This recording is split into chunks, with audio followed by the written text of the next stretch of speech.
김주범의 경매고입니다. 이번 시간은 법정 매각 조건과 특별 매각 조건에 대한 내용을 간략히 확인하겠습니다. 이 법정 매각 조건은 일반적으로 모든 경매 절차에서 공통적으로 미리 법률상 정해놓은 매각 조건으로 진행되는 것을 말한 것입니다. 부동산 경매 절차의 진행은 채권자의 신청에 의해서 진행된 것이고, 이 신청에 의해서 경매 개시 결정이 있으면 일반적으로 법정 매각 조건에 의합니다. 이 법정 매각 조건의 내용을 간략히 보면, 신청한 채권자는 이 경매에서 자기 돈을 받기 위한 것이고, 이자가 단 1원이라도 받을 수 있는 금액이 있어야 경매 절차는 계속 진행되는 것이죠. 그렇지 않을 경우에는 무익녀로 해서 경매 절차를 더 이상 진행하지 않습니다. 이때 멈춰서 채권자에게 확인 절차를 구하게 됩니다. 네가 이 경매에서 단 1원도 받을 실익이 없는 것 같아. 그러니 네가 이 부동산을 매수를 한다면 그 조건으로 진행해 줄게 하는 거. 이때 채권자가 자기는 이 부동산 경매에서 입찰하지 않겠다라는 취지의 내용을 밝히든지, 그렇지 않으면 법원에서 일정한 기일 이내에 그 여부를 알려주라 했는데 아무런 답이 없으면 경매 절차는 더 이상 진행하지 않습니다. 반면 채권자가 이 경매에서 1원이라도 받을 수 있는 금액을 제시하고 경매를 진행해 주라 라고 요청하면 경매 절차는 진행되는 것이죠. 또한 입찰에 참가하는 입찰자는 경매 입찰서와 더해서 입찰 보증금을 제출해야 되는 것인데, 입찰 보증금을 제출하지 않았을 때 또는 최저 매각 금액 이하로 입찰에 참여했을 때 이자에게는 매각을 허가하지 않는 것입니다. 또한 최고가 매수인으로 지정된 이후에 대금 납부기일까지 대금을 납부해야 되는 것이죠. 이러한 일반적인 경매 절차의 진행을 법정 매각 조건이라 합니다. 반면 특별 매각 조건은 매수인에게 유리할 수도 있고 불리할 수도 있습니다. 그 조건을 미리 정하는 것이죠.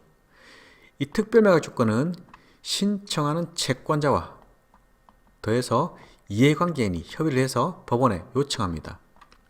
예컨대 일정한 권리에 대한 말소를 하지 않는 것이야, 또는 낙찰이 되었는데 매수인이 대금을 납부하지 않습니다.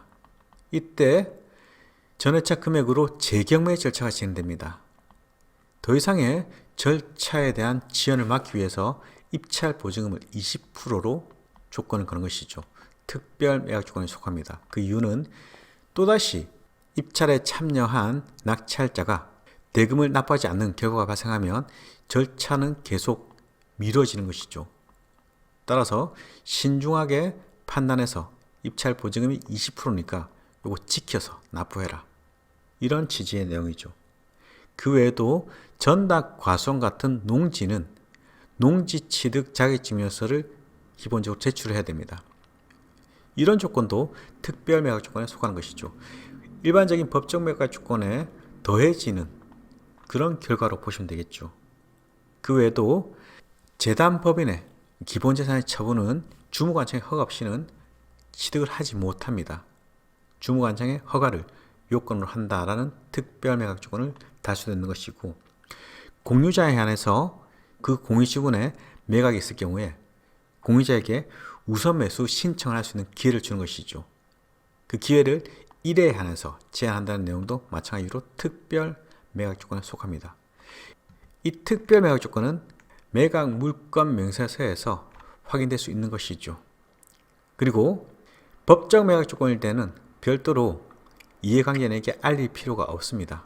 반면 특별 매각 조건이 있다면 그 내용을 집행관이 경매기일의 고지, 그리고 특별 매각 조건으로 매각된 데는 매각 허가 결정문에도 그 조건이 기재되기 때문에 그대로 인수하는 취지가 될 수도 있다는 거 확인하셔야 되겠죠. 반면 이 조건이 항상 불리한 것은 아닙니다. 유리한 조건도 있습니다. 그 내용을 같이 한번 확인해 보겠습니다. 임차인 현황을 보시면 이렇듯 2016년 2월 22일 전입을 마쳤습니다. 점유도 그때 했겠죠. 그렇다면 이자는 2월 23일 대항력을 가지게 되는 것이죠.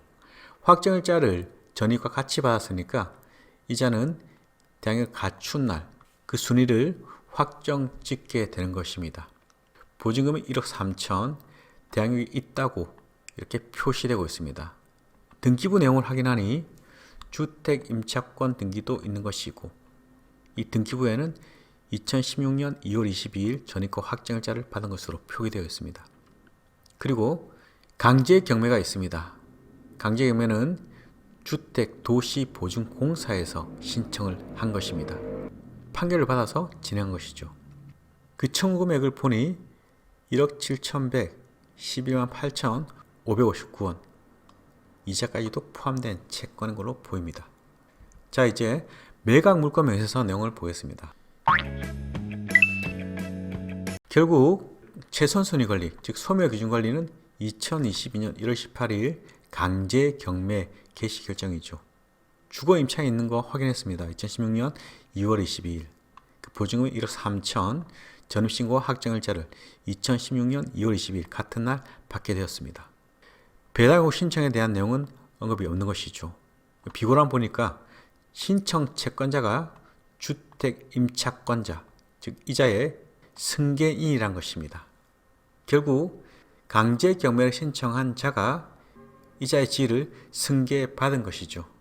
비고란을 확인해 보니까 을구 순위번호 7번 주택 임차권 등기, 이에 대해서 주택 임차권의 승계인 채권자 주택도시보증공사로부터 보증금을 전액 배당받지 못하더라도 매수인에게 임차권 등기 말소해 줄 것을 확약하는 확약서 제출되어 있다는 취지의 내용이 들어있습니다.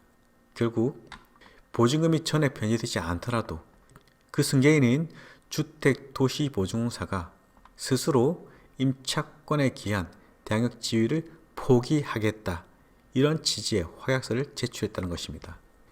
그렇다면 이 사건 경매에서 강제 경매 신청한 자는 임차권자의 승계인이고 대항력 있는 임차인이라면 전액 배당받지 못한 보증금을 매수인이 승계하게 되는데, 이 건 같은 경우에는 채권자, 즉 이 임차권의 승계를 받은 자가 포기하겠다는 취지입니다. 경매에서 낙찰되는 금액만 받고 더 이상 청구하지 않겠다라는 취지의 확약서를 제출한 것이죠. 이 사건은 대항력이 있다고 표기되지만 결국 대항력은 더 이상 주장하지 못한다고 보시면 되겠죠. 이 건은 농지에 관한 것입니다.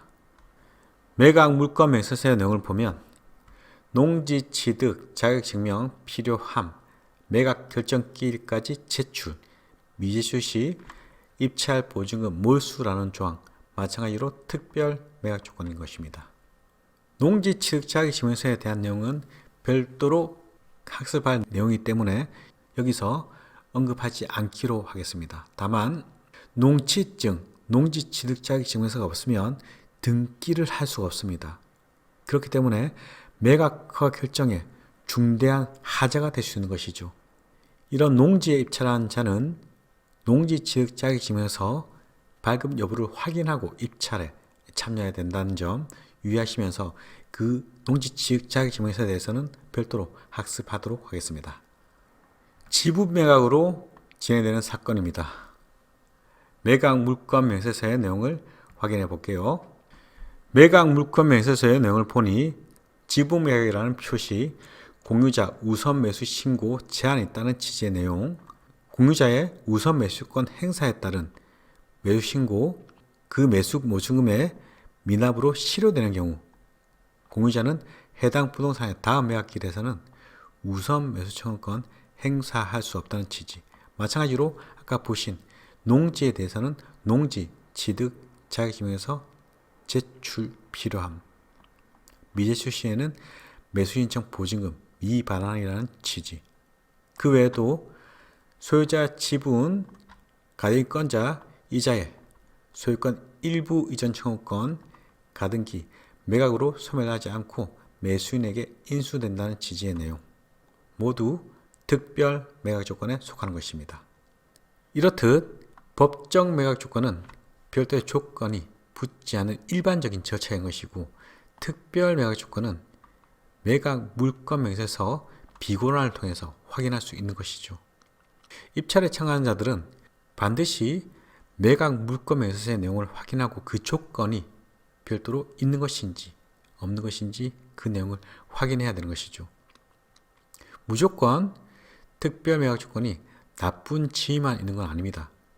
아까 보신 특별 매각 조건에서 매수인에게 유리한 조건, 대항력 있는 임차인의 임차권이 소멸한다는 취지의 내용도 특별 매각 조건으로 있을 수 있는 것이니까요. 이번 시간은 법정 그리고 특별 매각 조건에 대한 내용을 간략히 확인했습니다.